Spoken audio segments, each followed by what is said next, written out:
So last weekend, my friends and I decided to hit the beach for some sun and surf. You know, the usual, frisbee, awkwardly avoiding eye contact with the sandcastle-obsessed kids, and trying not to look like a lobster by the end of the day.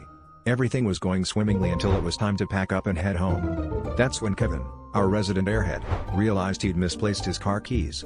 Cue the frantic search party, flipping over beach towels and sifting through sand like treasure hunters without a map. Just when we thought we'd have to call a locksmith, we spotted a seagull acting suspiciously near a distant sand dune. Curiosity piqued, we investigated and, lo and behold, nestled in a cozy little seagull's nest were Kevin's keys. As we all stood there, jaws dropped, Kevin shrugged and said, "Guess it was a bird-brained idea to leave them on their blanket."